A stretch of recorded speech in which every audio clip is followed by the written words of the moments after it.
Na sasa baadaye ukisoma katika amri hizo zilizokuwa zinatoka katika kitabu cha Kutoka sura 19 mpaka 20 hapo, lakini sura ya 19 mstari wa 18 unaeleza bayana juu ya ule mlima Sinai, ambapo ndipo zilipotolewa zile amri 10 za Mungu. Musa aliitwa pale akaongea na Mungu na akapewa amri akiwa katika mlima Sinai.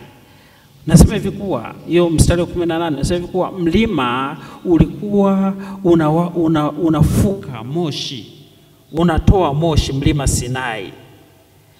Na ndio hapo unaweza kukuta kuwa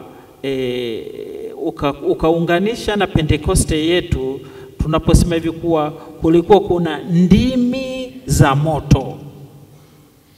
Kwa haya mambo yanarudi nyuma, lakini yanaenda mbele kwa ndimi za moto. Kule kufuka moshi ulikuwa ni nafasi au nguvu ya uwepo wa Mungu katika mlima Sinai.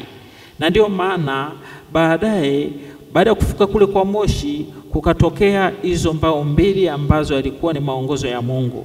Na tunatambua wazi kuwa Waisraeli walizichukua vizuri, walizitii vizuri, na baadaye walizitengenezea wakawa wanasafiri nazo kwa heshima kubwa na kwa mamlaka ya kutoka juu.